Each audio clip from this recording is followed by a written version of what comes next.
12 নম্বর পয়েন্টটা এমন একটা পয়েন্ট যেটা হচ্ছে আপনার যারা সুজুকি জিক্সার সিরিজ ইউজ করেন তারা হারে হারে টের পাবেন। সুজুকির ম্যাক্সিমাম ট্যাঙ্কে জং ধরে যায়। এটা সম্ভবত যদি তেলে কোনো প্রবলেম থাকে এবং বাহির থেকে কোনো পানি ট্যাঙ্কে প্রবেশ করে তাহলে এটা হয়। আমি যাদের দেখেছি প্রায় ম্যাক্সিমাম তারা খোলা অকটেন ইউজ করে এবং এই কারণেই তাদের ট্যাঙ্কে জং ধরে। তো 12 নম্বর পয়েন্টের মূল আলোচনা এটাই হচ্ছে যে খোলা তেল ইউজ করলে আপনাদের ট্যাঙ্কে জং ধরারও একটা সম্ভাবনা থাকে। হ্যালো এভরিওয়ান, আজকে সবাই ভালো আছেন। আজকে আমি আপনাদের সাথে আলোচনা করব খোলা অকটেন, খোলা পেট্রোল আমাদের বাইকের জন্য কতটা ক্ষতিকর। আজকে আমি 20টা পয়েন্ট আকারে আলোচনা করব আপনাদের সাথে, কিন্তু এইখানে না, মোটর ব্লগে। তার আগে হালকা পাতলা কিছু কথা বলে নেই। মূল কথা হচ্ছে আমি ওইভাবে কখনো আমার চ্যানেলে আমি সামনাসামনি আসিনি, আর আমি সামনাসামনি কথা বলতে তেমন একটা কমফোর্টেবল ফিল করি না। তো অনেক মোটর ব্লগারকে দেখি তারা তাদের চ্যানেলের সামনাসামনি আসে, অন্তত 1 মিনিট হলেও তারা তাদের ব্লগের মধ্যে তাদের ফেসটা রাখে। কিন্তু আমি সবসময় ক্যামেরার আড়াল থেকেই, হেলমেটের ভিতর থেকেই আমি ব্লগটা কমপ্লিট করে শেষ করে দিতাম। এন্ডিংয়েও আসতাম না, স্টার্টেও আসতাম না। তো এখন থেকে ভাবলাম যে সামনে আসার দরকার, আমিও ওইরকম ফ্রিলি হয়ে যাব, আপনাদের সাথে স্মুথলি কথা বলতে পারবো। এবং আমার ভিতর যে একটা কথা বলতে যে কষ্ট হয় ক্যামেরার সামনে, আর কি ক্যামেরার সামনে মুখোমুখি বসে কথা বলতে যে একটা প্রবলেম, এটাও সলভ হয়ে যাবে। তো আর বেশি কথা বাড়াবো না, আপনাদের সাথে আজকে আলোচনা হবে আমরা যে রাস্তার ধার থেকে, রাস্তার পাশ থেকে, আবার বিভিন্ন গ্যারেজ থেকে যে খোলা তেল ইউজ করি, এই খোলা তেল, খোলা অকটেন, খোলা পেট্রোল, যেটাই বলেন না কেন, এরা ইউজ করলে আমাদের বাইকে কী কী ক্ষতি হয় এবং আমাদের বাইকের পারফরমেন্সে কী কী ক্ষতি হয়, এবং এটাকে আদৌ আমাদের ব্যবহার করা উচিত কি উচিত না। এমনি পাম্প থেকে তারা 10 থেকে 15 টাকা করে বেশি নেয়। এটা কতটা বাইকের জন্য ক্ষতিকর এবং কতটা লাভজনক এবং কতটা বাইকের নিরাপদ নিশ্চিত করে, বাইকের ইঞ্জিনে কোনো ক্ষতি করে কি না, এই বিষয়ে সব বিষয় আজকে আপনাদের সাথে আলোচনা হবে। তো চলেন, এখন আপনাদের সাথে আলোচনা হবে ডিরেক্ট মোটর ব্লগে, কারণ আমি মোটর ব্লগার, সামনাসামনি কথা বলতে তেমন একটা কমফোর্টেবল ফিল করি না, যেহেতু আমি নতুন।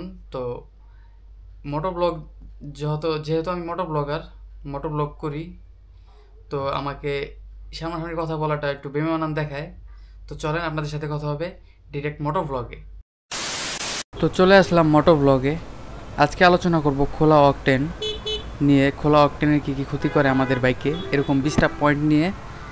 তো খোলা অকটেন, যেটাতে পানি, কেরোসিন বা অন্যান্য অনেক ধরনের কেমিক্যাল মেশানো থাকে, বাইকের জন্য অনেক ক্ষতি করে। তো চলেন আজকে ভিডিওটা শুরু করি। আই হোপ আপনাদের আজকে ভিডিওটা অনেক, যারা দেখবেন আজকের ব্লগটা যারা দেখবেন অনেক উপকৃত হবেন। রাস্তার অবস্থা বেশি খারাপ, এই জন্য একটু উঁচা নিচা, এই জন্য কথা বলতে একটু প্রবলেম হচ্ছে। এখন আমি আলোচনা করব আপনাদের সাথে খোলা তেল ইউজ করলে আমাদের বাইকে কী কী ক্ষতি হয়, এরকম গুরুত্বপূর্ণ 20টা পয়েন্ট নিয়ে আমি আজকে আপনার সাথে আসলাম আলোচনা করার জন্য। 1 নাম্বার হচ্ছে ইঞ্জিন নক করে, ইঞ্জিন থেকে টক টক শব্দ হয়। 2 নাম্বার পয়েন্ট হচ্ছে পিস্টন ক্ষয়ে যায়, ঘর্ষণ বেড়ে পিস্টনের লাইফ কমে। 3 নাম্বার পয়েন্ট সিলিন্ডার ওয়াল ক্রাচ পড়ে, কম মানের অকটেন ধাতু ক্ষয় হয়। তো বুঝতেই পারছেন যারা আপনারা খোলা তেল ইউজ করতেছেন তারা বাইকের কত ক্ষতি করতেছেন। 4 নাম্বার পয়েন্ট হচ্ছে মাইলেজ কমে যায়, বেশি ফুয়েল খরচ হয়, ব্যয় বেড়ে যায়। এবং এটা যারা বেকার বাইকার আছেন তারা হারে হারে টের পাচ্ছেন যে তারা খোলা তেল তারাই বেশি ইউজ করে এবং তারাই বেশি ক্ষতির সম্মুখীন হয়। 6 নাম্বার পয়েন্ট হচ্ছে ইঞ্জিন বেশি গরম হয়, ওভারহিট হয়ে ইঞ্জিন আটকে যেতে পারে। এবং 7 নাম্বার পয়েন্ট স্পার্ক প্লাগ নষ্ট হয়, কার্বন জমে প্লাগ ঠিকমতো কাজ করে না। এবং 8 নাম্বার পয়েন্ট বলতে পারি আমরা কোনটা ভাল্ব পুড়ে যায়, ভুল জ্বালানির কারণে ভাল্বে ক্ষতি হয়। তো বুঝতেই পারছেন যে আপনারা জেনে না জেনে অনেকে আপনাদের বাইকে কত ক্ষতি করতেছেন। যদি আপনাদের পরিচিত গ্যারেজ হয় এবং আপনারা জানেন যে তারা কোথা থেকে অকটেন নেয় এবং কার মাধ্যমে নেয়, কোন পাম্প থেকে নেয়, যদি আপনার সামনে আপনি দেখতে পারেন এবং বিশ্বাসযোগ্য মনে হয় তাহলেই আপনারা নেবেন। তাছাড়া বাইরে খোলা তেল নেওয়াটা আর কি যেটা আপনি জানেন না যে তারা কোন থেকে নিতেছে এবং কিভাবে নিতেছে এবং কী কী ইউজ করতেছে তেলের মধ্যে, তাহলে নেওয়া দরকার নাই। যদি পরিচিত হয় তবেই নিয়েন। এবং 9 নাম্বার পয়েন্ট হচ্ছে ইঞ্জিন অয়েল দ্রুত খারাপ হয়, মিশ্রিত অকটেন অয়েল ব্ল্যাক করে ফেলে এবং কালো হয়ে যায়, কুচকুচে কালো, ড্রেনের ময়লার মতো কালো হয়ে যায়। 10 নাম্বার পয়েন্ট হচ্ছে সাইলেন্সারে কার্বন জমে ধোঁয়া বেড়ে যায়, ব্যাক প্রেসার হয়। 11 নাম্বার চেইন সেটের উপর চাপ পড়ে, পাওয়ার ঠিকমতো না আসায় লোড বাড়ে, তখন আপনার চেইন সেট তাড়াতাড়ি নষ্ট হয়ে যাওয়ার একটা পসিবিলিটি থাকে এবং আপনার চেন এবং সামনে যে চেন স্পকেট ছোটোটা এবং বড়টা দুইটাই অনেক ক্ষতির সম্মুখীন হয়। কিন্তু ইঞ্জিন পাওয়ার দিচ্ছে না, কিন্তু এই চেন স্পকেটের উপর বেশি পাওয়ার পড়বে। তখন ইঞ্জিন যদি ঠিকমতো পাওয়ার ডেলিভারি করতে না পারে তাহলে তো গাড়ির সামনের দিকে ঠিকমতো মুভ করবে না। 12 নম্বর পয়েন্টটা এমন একটা পয়েন্ট যেটা হচ্ছে আপনার যারা সুজুকি জিক্সার সিরিজ ইউজ করেন তারা হারে হারে টের পাবেন। সুজুকির ম্যাক্সিমাম ট্যাঙ্কে জং ধরে যায়।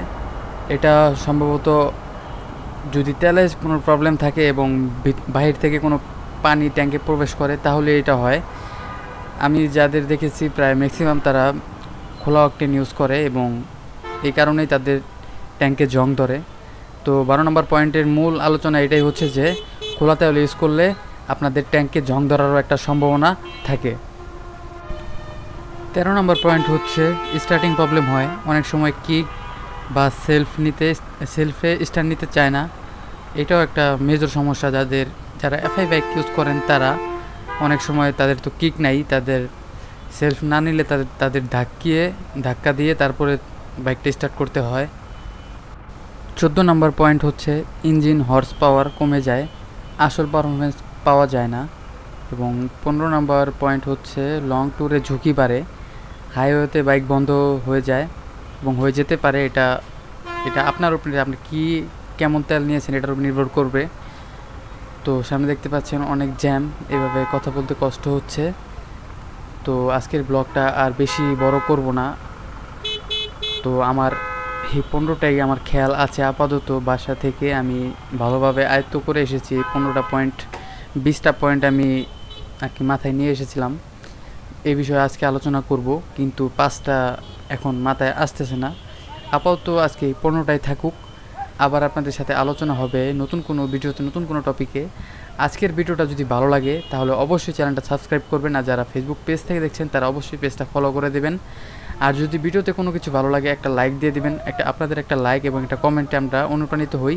তো আপনাদের একটা মূল্যবান কমেন্ট আমাদের ভিডিওর কমেন্ট সেকশনে জানাবেন প্লিজ, এবং সামনে কী বিষয় নিয়ে ভিডিও পেতে চান এটাও জানাবেন।